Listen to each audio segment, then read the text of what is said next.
Hey, welcome back to the channel. On this episode, we are going to answer the question, can you heat a side-by-side in the dead of winter with a diesel heater to any degree that's acceptable?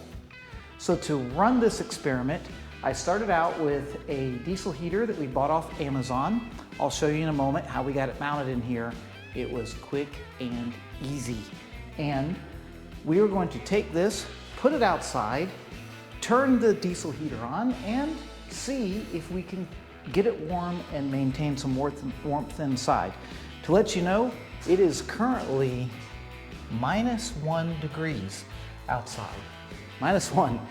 My wife just sent me a screenshot in her truck on the way to work. She's showing -7 where she is. So it is cold, and we'll take a couple of different temperature readings to kind of verify exactly how cold we are here using the laser temp as well. Let me bring you in here and show you what we've done. You tell me what you think about this. And also down in the comments below, with it being -1 outside, after I get this out there and acclimated, you tell me what you think we can warm this up to inside. Okay, come on, let me show you what the setup is and how we're gonna run this test. Put your guess in the comments below. How warm? Do you think we could at least keep it above freezing? This is our 8 kW diesel heater. It took me about, I don't know, 20 minutes to get it installed in here. It's bolted to the composite floor of this Kawasaki Teryx. I did make a hole for the exhaust, and I've tested it and made sure that we're not melting or catching anything on fire. It is wired into a 1000 cold cranking amp battery that is mounted under that seat as an auxiliary battery. I use this battery to power the winch and some lights so it doesn't tax the main battery or the charging system. I did take the control unit, which is normally here, just to keep it out of the weather. Just pulled the wire around.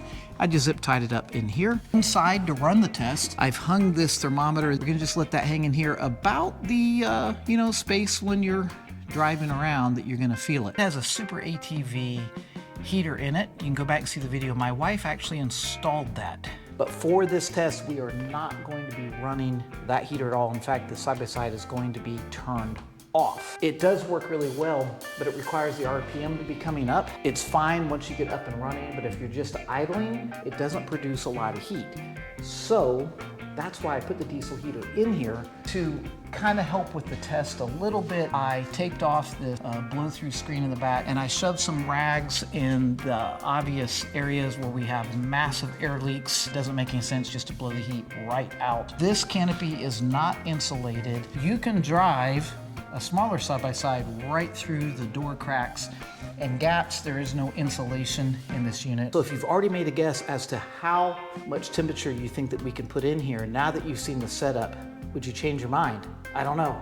That's what we've got. I am using this. This is the indoor temperature. You see that at 52.9. The sensor that's hanging in there was just outside, and it was actually reading -2. And as I've brought it inside, it's beginning to warm up. We're gonna get it outside where that is going to plummet.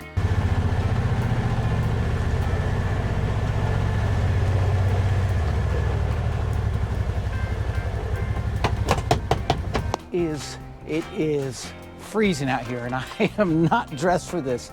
I'm leaving the door propped open here for just a bit to see. Right here, I'm just letting all the heat out that I can. Let's give it a few minutes to get as cold inside as it is outside, and we'll make sure all the doors are closed up tight, and we'll crank that heater up. We're gonna get this test started. Let me show you what we're doing. Hey buddy, I'm using this here. So it's been about an hour since I put the side-by-side outside. This particular unit is kind of slow to adjust. So we're gonna let it run for probably about 2 hours. That's gonna give time for the temperature reading that you see in the lower right-hand corner to actually pretty much adjust and stabilize.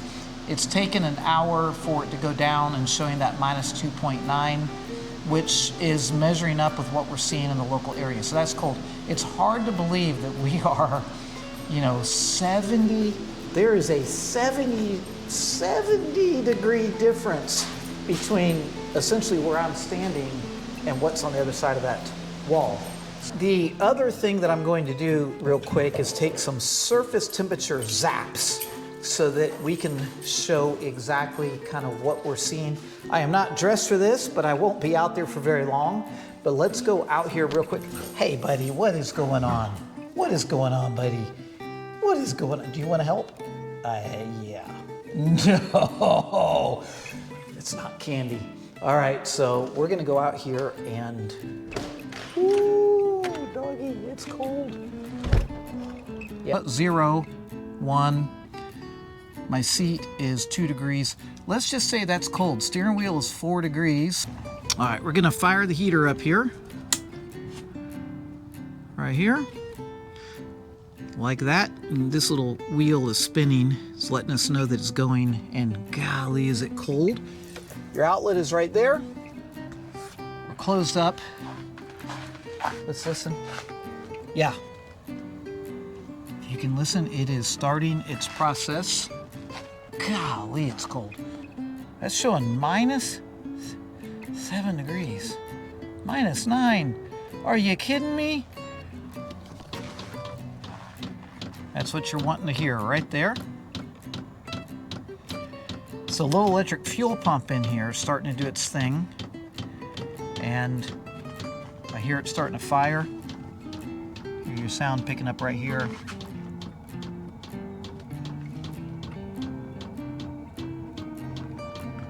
Okay. It is happening, guys. It's happening.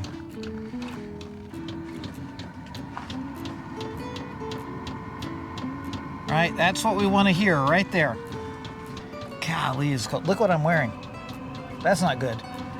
Okay, heater is running, and I can't deal with this much more, so I am headed inside. Let's go ahead and let it sit and run. Like I said, we're going to let it go a couple hours, not because you necessarily need that long to warm up, but that way the temperature probe that I have right there in the old bread basket spot is gonna give us an idea of what we're reading. Want to change your guess on how warm it's gonna get? I mean, it's colder. My unit's not even wanting to work right now. It is that cold out here. So, let's see. Check back in a bit. So in the name of science, we are gonna do my version of a polar plunge. At this point, I think it's gotten as warm as it's going to get running. It's now 10:19 in the morning. It is 61.3 degrees in the old bread box out there, right where the driver rides. And now, hold on, ladies, please. Eyes right here, okay, right here. So I'm going to prove to you that it is actually warm. It is showing 1 degrees here where I am. And I am going to go show you in all my Alaskan un-suntanned, un-UV ray damaged body if it's as warm as it appears to be. Let's go out there and check it out. The short distance between here and there, it's gonna be cold. Oh boy, it's cold. It's cold. Heater's running. It's cold, trust me. It's cold. Oh, oh, oh, oh, oh. Okay. Look, there isn't even steam coming out of my breath. Now, 60 degrees might not be very warm to you, but when just on the other side of this, it is like 1 degree. I mean, I am doing great in here. I'm loving this. It is actually amazing. This is not an insulated cabin. It is just completely, primarily sealed for wind and water, and wind not so much. So you can imagine with that heater going, and honestly it heated up pretty quickly, but it takes time for these kind of thermostats to register their temperature change because they kind of click up every 5 minutes or something like that. So it is quite toasty all in all in here. It feels, you know, the higher you go up, it's definitely warmer, but it feels pretty decent. Now, if I had the heater running on the Super ATV heater as well, then we would have a lot more heat. But yeah, look, I can see through it right there. 8 kW heater is doing great. this is a complete win. So I'm going to go ahead and put this thing back away in the garage. One of the really cool benefits of these diesel heaters is they have these remotes. And what I'm going to do is go ahead and shut it down. There it goes. It's now flashing off. Do that right here from the driver's seat of the side-by-side. There we go. We're turning off. It's starting to power down. I'm going to wait a few moments until that completely exhausts out the rest of that diesel, and then we're going to open up this garage. I'm going to put it up, and I'm going to call this test to win. So my question, did you guess 60 degrees in here or not? Which is phenomenal when you consider that is literally a 60-degree difference than what we see right around us. And it's warm enough that this Alaska white boy can sit here in this seat. Very white boy, missing some UV, aren't I? But in any event, I can sit here in this in a swimsuit on January 31st. That is nuts. In Alaska. All right, it is powered down. We're in the last stages of it clearing out the exhaust chamber. I'm gonna go ahead and put this thing away. And I hope you enjoyed this video. If you want to get one of these, I've got a link to it. You can purchase one right off Amazon as well. And for under $200, and I swear to you, it took me like 20 minutes to install it. Probably the most amount of time I spent was running the wire from the auxiliary battery to the heater. 20 minutes of time. I think that one cost us shipped here like 160 bucks. So under $175 installed. Cannot beat it. So I will catch you guys on the next one. This is a win. Let me know in the comments what you think. Was it worth it? Would you do it? And did you guess that we would get it to 60 degrees in here? Catch you guys later.